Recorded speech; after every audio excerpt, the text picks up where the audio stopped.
L'écologie humaine, c'est un mode de compréhension du monde, de la société, qui est fondé sur l'idée que nous avons une maison commune. L'oikos en grec, éco, qui a donné écologie, c'est la maison. Nous avons une maison commune. Mais cette maison, elle n'est pas inhabitée, elle est habitée par des hommes. Donc c'est une maison qui concerne chaque homme et aussi tous les hommes. Et c'est en ce sens que tout est lié, parce que nous sommes liés les uns aux autres par cette maison que nous habitons, que nous rendons plus belle, ou au contraire que nous détruisons. Le courant pour une écologie humaine, c'est un mouvement de citoyens libres qui prennent au sérieux l'écologie humaine, mais qui savent que les transformations se font sur du long terme, qu'il faut du temps, et qu'elles se font à partir de l'expérience, à hauteur d'homme, à partir des expériences qui sont ensuite montées en généralité et qui permettent de partager les meilleurs comportements, les meilleures solutions dans le sens de l'écologie humaine, c'est-à-dire d'un habitat, d'une maison dont nous partageons l'intérêt et la recherche du bien commun, d'où ce regard de bienveillance, de veiller au bien à tous les niveaux de notre courant. Voilà. C'est un courant au service de l'écologie humaine, un courant métapolitique qui n'a pas de vocation à agir sur le politique, mais qui a une vocation à inspirer le politique.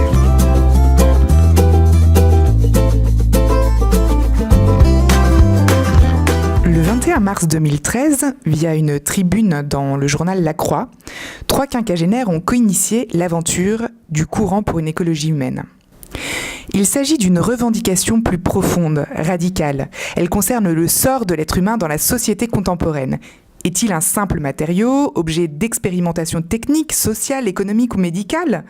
Ou bien est-il la mesure de toute chose à laquelle s'ordonne et pour laquelle doit s'organiser la société ?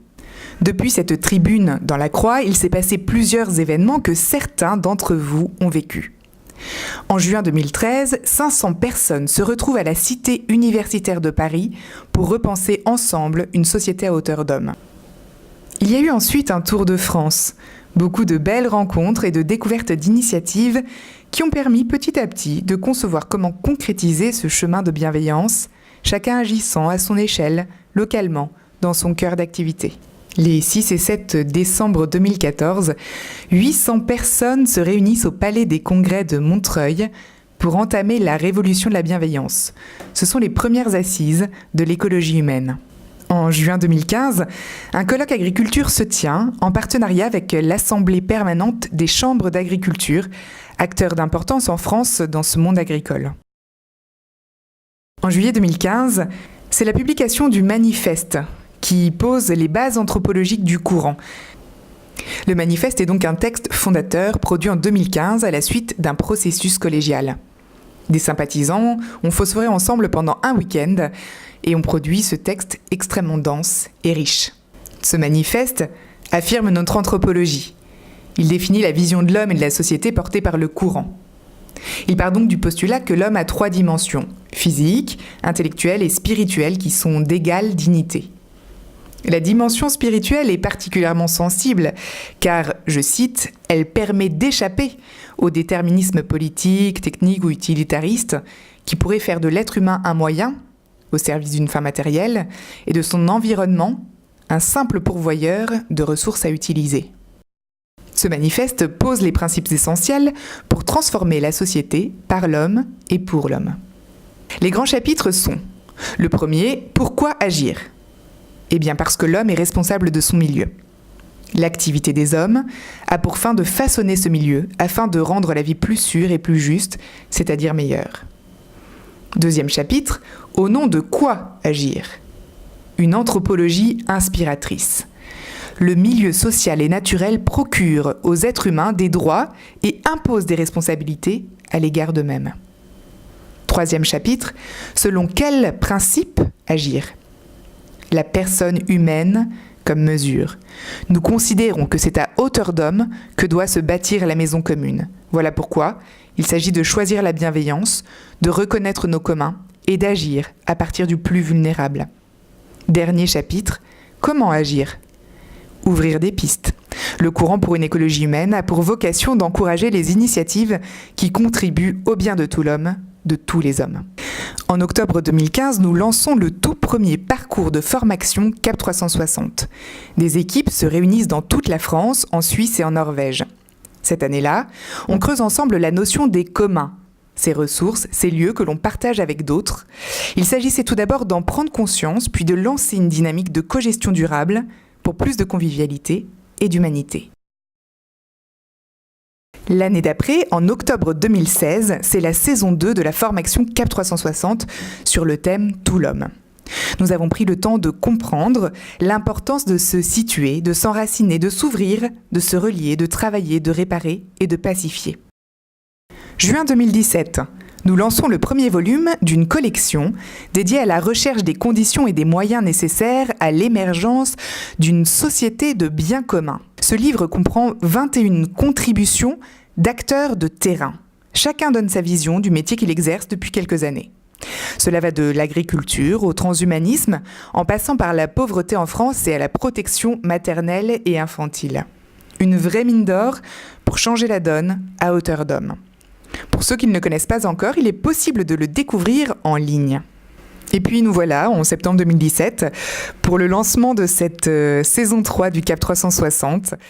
L'écologie humaine, parce que l'homme le vaut bien.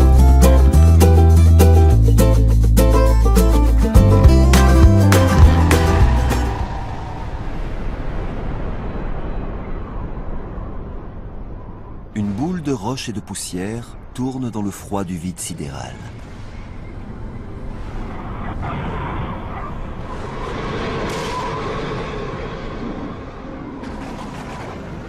Cette boule, c'est notre planète, il y a 4 milliards d'années. Sa surface incandescente est constamment bombardée d'astéroïdes.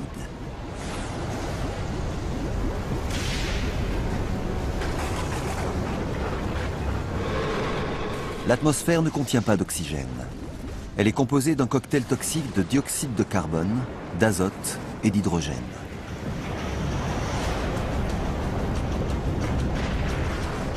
Malgré ces circonstances défavorables, c'est dans ce creuset infernal que, contre toute attente, la vie va apparaître. Il y a 200 000 ans, une nouvelle espèce voyait le jour sur Terre. Homo sapiens, l'homme moderne. Nous. L'intelligence n'est donc pas propre à notre espèce, Homo sapiens. Elle est propre au genre humain dans le sens large du terme. En effet, plusieurs espèces d'hommes, issues d'un même ancêtre commun, foulaient le sol terrestre il y a encore quelques milliers d'années. Certaines ont même quitté l'Afrique et se sont différenciées génétiquement sur d'autres continents. C'est le cas de la lignée de l'homme de Néandertal en Europe. Mais aussi d'autres espèces que les scientifiques commencent tout juste à découvrir, comme l'homme de Denisova en Sibérie ou encore l'homme de Flores en Indonésie. Imaginez qu'il y avait sur l'Afrique, l'Europe et l'Asie plusieurs espèces humaines, qui étaient la conséquence de ces séparations, dispersions, donc depuis ce tronc commun qui venait d'Afrique. Il y a une lignée qui s'est plus limitée dans son évolution sur l'Afrique et une partie du Proche-Orient, et c'est la nôtre. Notre peau soit blanche, noire ou cuivrée, nous descendons tous d'une seule et même famille.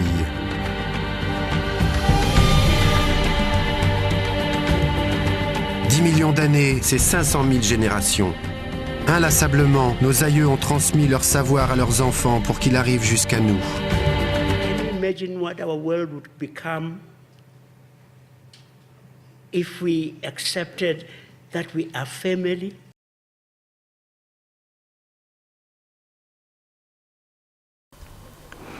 Toute la famille humaine ? Vous avez dit toute ? Déjà, plus de 100 milliards d'Homo sapiens seraient nés sur cette terre depuis l'origine de notre espèce, dont 6,5% environ sont actuellement en vie. Il faut ajouter à nos préoccupations sociales et spirituelles ceux des frères humains qui naîtront demain, sur notre planète, voire sous d'autres cieux. Embrasser tous les hommes nous interroge inévitablement sur le sens de l'humanité. D'où venons-nous ? Qu'avons-nous en commun ?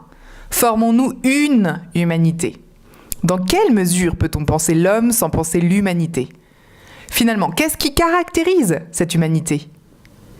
Au-delà de la diversité des humains, de leur culture, de leur histoire, pouvons-nous affirmer l'existence de caractéristiques de l'humanité ? Peut-on dire que nous avons une histoire commune ? Sommes-nous déterminés par l'histoire, par les lois de la biologie ? En sommes-nous totalement affranchis ? En tant qu'êtres vivants, occupons-nous une place spécifique sur cette planète ? Quelles sont les interdépendances et les liens que nous aurions à l'égard de l'ensemble des êtres vivants ? Qu'est-ce qui fait qu'il y a aujourd'hui une humanité alors que de nombreuses espèces vivantes, humaines et non humaines, ont disparu ? Mais surtout, où allons-nous ? Quel est notre rôle dans cette chaîne intergénérationnelle ? Avons-nous une responsabilité dans cet enchaînement, notamment à l'égard de la préservation et la transmission de ce qui serait le propre de l'humanité ? Peut-on affirmer sans danger que ce qui est humain, c'est ce que l'homme fait de l'humain ? Le post-humain est-il donc nécessairement le développement ultime de l'hominisation ? Ou le début d'une déshumanisation ? Comment devrait-on accueillir cette idée d'une hybridation entre humains et robots ? Cette humanité ne résulte pas seulement de caractéristiques communes et d'une certaine manière subies. Elle est aussi le fait d'un processus d'humanisation, dans lequel les hommes ont joué une part active par leur capacité spirituelle et relationnelle, par leur créativité, par l'invention de concepts, de techniques, de formes de dons et d'échanges, de formes organisationnelles et politiques, par leur capacité à relier les éléments du réel et à leur donner sens en inventant des mondes, contribuant ainsi à la redéfinition des conditions d'exercice de leur liberté. Par ailleurs, au-delà de la diversité des mondes et des cultures, il est possible de repérer des processus mimétiques, conflits, rejets cycliques, des boucs émissaires, phénomènes de stigmatisation, d'exclusion et d'élimination de certains hommes. Autant d'exceptions propres à ruiner ce qui fait l'humanité. Concevoir l'humanité comme une seule entité, c'est aussi constater son besoin de structuration en groupes, tribus, nations, et l'existence de corps intermédiaires précieux pour amortir la violence en offrant appartenance, représentation et médiation. L'humanité n'est pas une somme d'individus. Une société humaine n'est jamais liquide.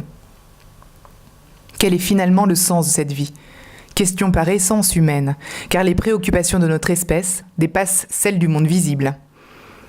Après tout, pourquoi la vie humaine vaudrait-elle la peine d'être vécue ?